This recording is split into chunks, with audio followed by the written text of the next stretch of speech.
You know that feeling when you want to really understand something? To Mhm. sort of cut through the noise and get to the core? Hmm. We're not just looking for a surface level skim. You want those genuine aha moments, the ones that actually change how you see things. Yeah, absolutely. Well, today's deep dive tackles perhaps the most fundamental question of all. Mm. Who are you? Really? And to guide us on this pretty profound exploration, we're turning to the timeless wisdom of Ramana Maharishi. Right. We'll be diving into his teachings on something called self-enquiry. You can think of it as maybe the most direct path imaginable to uncovering your true nature. Exactly. Yeah. Our mission today is, well, simple but powerful. Mm. Understand what self-inquiry really is, why it holds such significance, and map out a clear way for you, based on Maharishi's insights, to explore it yourself. Hmm. And it all begins with something we experience every single day. We say, I went for a walk, I'm feeling happy, I need coffee. These everyday statements, they create this strong sense that the I consciousness is the one calling the shots, the subject of all these actions and feelings. And what self-inquiry does, really, is it takes that very I and investigates its true source. It's a very focused process of questioning this fundamental I consciousness. Okay. The heart of this understanding, as Maharishi points out again and again, is simply remaining as oneself. Okay, let's really unpack that phrase, remaining as oneself. Because our default setting, I think for most of us, is to assume this I is tied to our physical body, right? We say, this is my body, I feel an itch. Precisely. That's the common assumption. But let's take a closer look just for a moment. Yeah. Can we definitively say the body is that consciousness we call I? Hmm. Think about it. Your body, well, it didn't exist before your birth. Right. It's made up of basic elements. It goes completely still unconscious, you could say, in deep sleep. And ultimately, it becomes a corpse. Can this collection of matter, which is, essentially inert in itself, truly be what shines as that inner sense of I, or I, as Maharishi sometimes puts it? That's a stark contrast to our lived experience, isn't it? That feeling of being constantly present. It really is. So if this ever-changing body isn't the constant I, what exactly is that initial feeling of I consciousness that we all seem to have? Well, Maharishi uses several terms here. He talks about egoity, nescience, which we can sort of understand as a fundamental misunderstanding or maybe a forgetting of our true nature, impurity, and even the individual soul. These are all ways of pointing to that primary sense of I that we typically take to be ourselves, the one that mistakenly identifies with the body. So this feeling, I am the body, isn't just a neutral observation. It's actually presented as the root cause of our limitations, our suffering, basically. Yes, exactly. It's the seed that self-inquiry aims to, well, uproot. That's a pretty powerful claim right there. It really is. And why is it so crucial to question this? I mean, it feels so foundational to how we navigate the world. Well, according to Maharishi's notes, the scriptures actually declare that the destruction of this ego, this false sense of I, is nothing less than release or redemption, liberation. Wow. Or Release.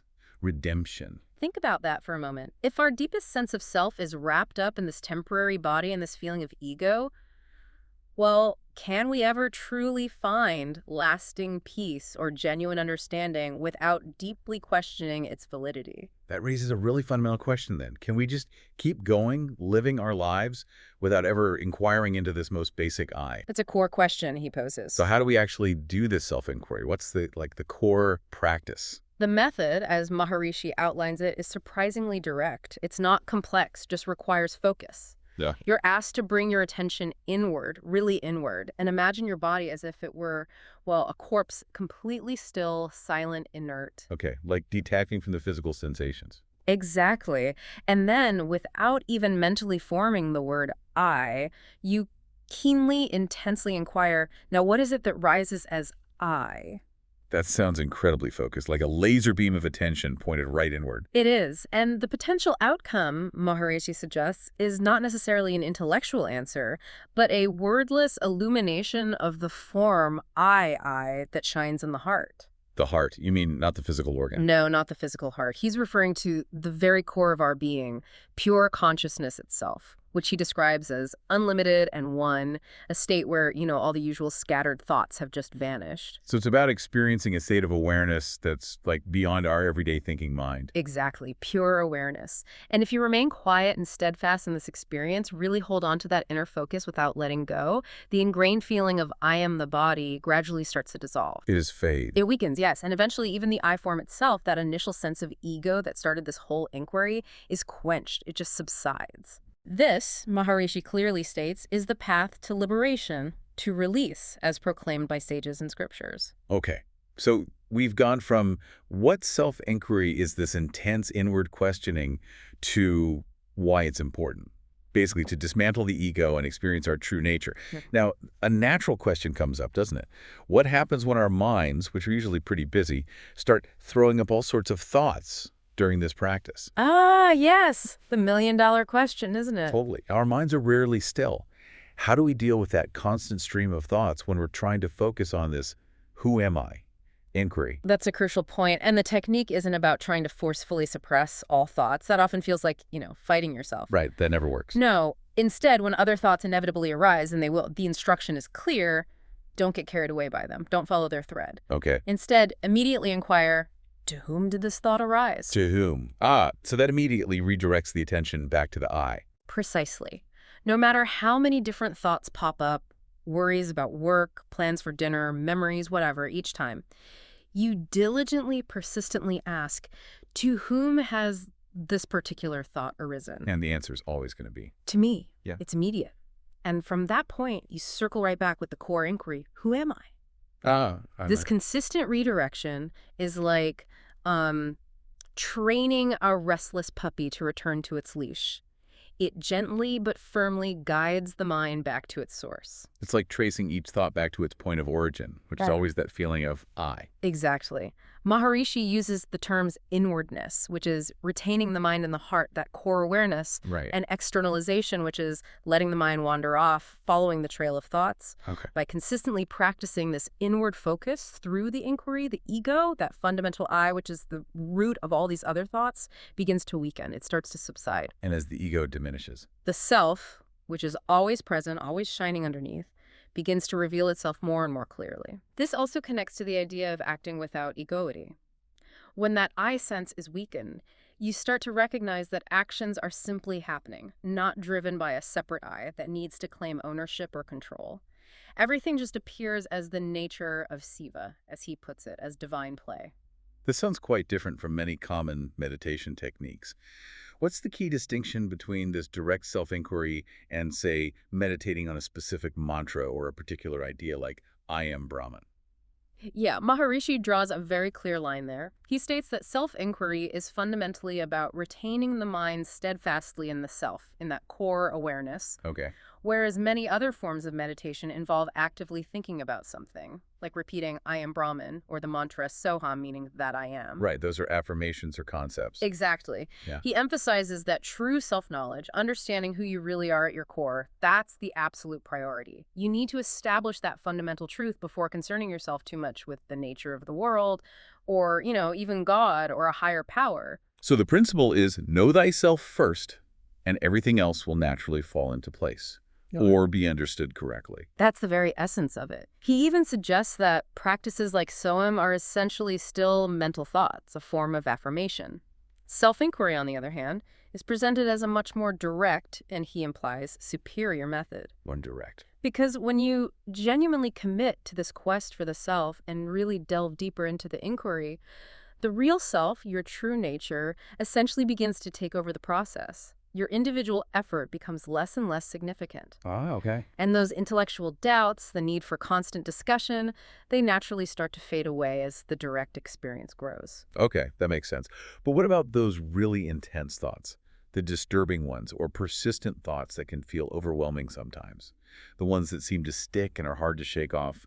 How do we handle those through self-inquiry? Yeah, that's important.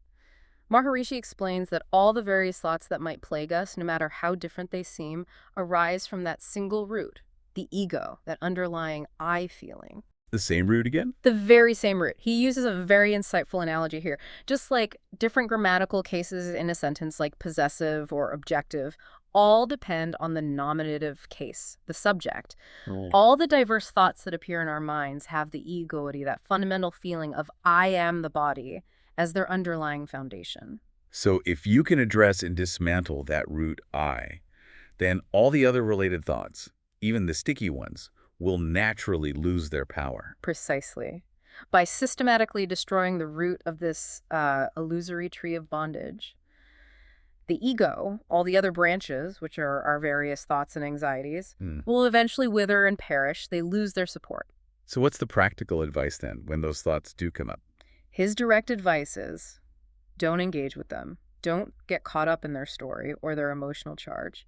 Simply observe them with an attitude of detachment, almost as a witness. Like, there's that thought again. Exactly. Kind of like, let whatever strange things happen. Let us simply see what arises. The crucial thing is to never relinquish your primary focus, which is the inquiry into the self.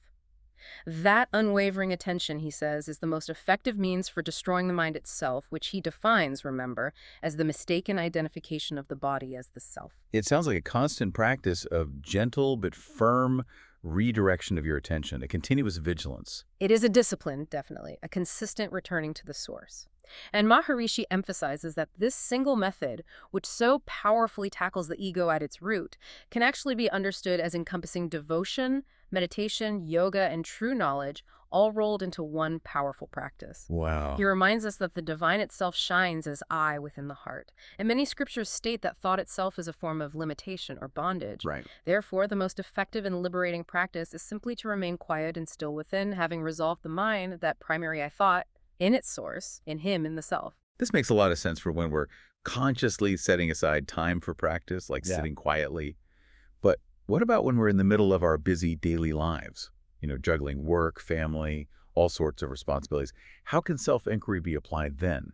That's a very practical question, and the teaching addresses it directly. Even in the midst of intense activity, the fundamental understanding should be cultivated that the mind, speech, and body are merely instruments. Tools. Yes, tools through which actions occur. Not the I itself as the true actor, or the one who is ultimately experiencing the results, the enjoyer. Okay. A mind that is consistently rooted in the self developed a natural sense of detachment, maybe even indifference, towards external events because its primary focus remains inward at the source. So it's about recognizing the tools we're using our body and mind without mistaking ourselves as being solely and completely defined by those limited tools. Like the hammer isn't the carpenter. Exactly. Yeah. That's a great analogy. You're advised to avoid getting entangled in constant judgments of, is this good or is that bad, regarding outcomes. The key is to maintain a state of vigilance even before such judgmental thoughts arise, continuously striving to keep the mind in its natural, self-abiding state. Because a disturbed mind. A disturbed mind that tries to offer its opinions and judgments can actually be quite harmful, Maharishi warns, like a hidden adversary posing as a friend. Right. These kinds of reactive thoughts, these judgments, they arise precisely when we momentarily forget our true self. It's like momentarily losing your balance and getting swept away by the momentum of your thoughts and reactions. Precisely. Now, while it can be initially helpful to intellectually discriminate, to consciously remind yourself, I'm not really doing this, these actions are happening through the instruments. That can help manage things, yeah? It can help manage deeply ingrained thought patterns, absolutely. But the deeper question Maharishi poses is whether a mind that is truly and consistently established in the self state can still operate under the illusion of a separate I that is actively doing things and experiencing the world empirically as a distinct entity. Probably not. The ultimate aim is to gradually, in every possible moment, try not to forget your true self. Even while performing necessary actions due to past karmic influences, he uses the analogy of someone acting like a mad person. Without full conscious awareness of agency, the mind should remain anchored in the self without the arising of that limiting I do thought. I see. It's like the actions happen, but the inner state remains grounded. Yes. Think of deeply devoted individuals who dedicate all their actions to a higher purpose. They perform their duties, often very effectively, but with a deep sense of surrender without that ego attachment to the results. So it's about cultivating and maintaining that inner awareness, that connection to the self, regardless of what's happening externally. Okay, that's clear. How long does one typically need to engage in this practice of self-inquiry? Is there like a finish line, a point where you could say, you've arrived? Maharishi states that the constant inquiry, who am I, is necessary for as long as the subtle impressions, the vasanas of external objects and experiences continue to linger in the mind. As long as those tendencies are there. Exactly. As thoughts arise, they should be addressed and effectively destroyed, he says, right at their very origin through this persistent inquiry. Nip them in the bud. Pretty much. He advocates for an unbroken, continuous contemplation of the self until that self is fully and completely realized. No gaps. Okay. He offers a powerful analogy here. Imagine enemies residing within a fortress. As long as they remain inside, they will continue to emerge and attack. Right. The most effective strategy is to destroy them as soon as they attempt to come out. Got it. Similarly, by addressing thoughts at their inception through self-inquiry, eventually the fortress of your mind will be entirely secure, peaceful. So unwavering persistence and consistent application are absolutely key. It sounds like a lifelong commitment for most people. It's a continuous vigilance, yes. Now, is it like constantly repeating the question, who am I, over and over, almost like chanting a mantra? Ah, that's a good point to clarify. Interestingly, Maharishi actually says that simply and mechanically repeating, who am I, like a form of japa or mantra, is not the most effective approach. Oh, okay. So not just verbal repetition. No. He advises asking the question sincerely, maybe once or twice at the beginning of your practice session, to set the direction.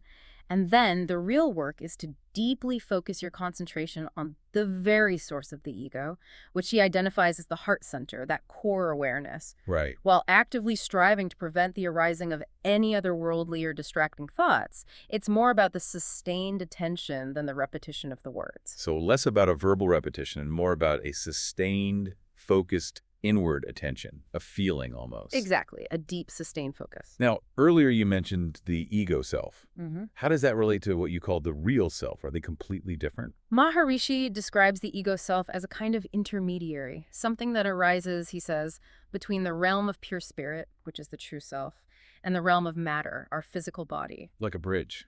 Sort of. It partakes in the characteristics of both. What we typically refer to as self in our everyday experience, that feeling of I, with all its associated thoughts, emotions, memories, that's this ego self. Okay. And this ego self is distinct from the ever-conscious, unchanging true self, and it's also distinct from unconscious, inert matter like the body. So when we were initially asked to know thyself, are we essentially beginning by trying to understand the workings of this ego self, this intermediary? Yes, but here's the crucial point. The very moment the ego self turns its attention inward and attempts to know its own nature, its inherent tendency begins to shift. How so? It starts to gradually disidentify with matter, with the physical body and the external world it has been so strongly absorbed in, and simultaneously it begins to increasingly identify with the underlying consciousness, the true self, the pure spirit that is its actual source. Right. This sounds like the very process of self-inquiry itself is inherently transformative. It automatically leads the ego back towards its source just by the act of looking. That's exactly the idea. The looking itself is the transformative agent. What about the concept of subtle bodies? You know, those energetic and mental layers beyond our physical form that some traditions talk about. Does self-inquiry also address those? Or is it just about the physical body? No, it absolutely addresses those as well. Self-inquiry isn't limited to dispelling the false identification with just the gross physical body. Okay. It is presented as the primary means to dismantle the false belief of selfhood that extends to the subtle body, the mental and emotional sheath, and the causal body, which is like the seed of our karmic tendencies. It covers all levels. Yes. Maharishi explains that these other, more subtle layers of our being are fundamentally independent on the gross physical body for their apparent existence.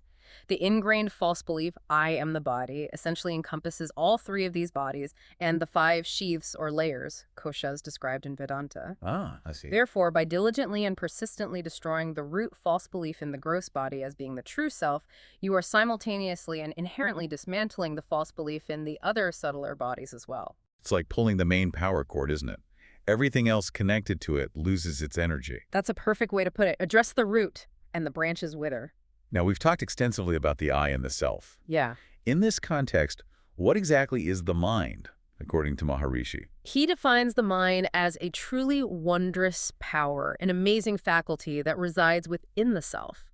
And it's the very cause of all thoughts arising. Okay, a power within the self. Yes. And he makes a very direct, almost startling statement. Apart from the arising of thoughts, there is no such independent thing as mind. Thought itself is the very nature of mind. No thoughts, no mind. Essentially, yes. He further clarifies that the perceived existence of the world around us, everything we experience out there, is directly and inextricably linked to the presence of thoughts within our minds. Wow. Think about deep, dreamless sleep. When there are no thoughts active, the world as we ordinarily perceive it simply ceases to exist for us in that state.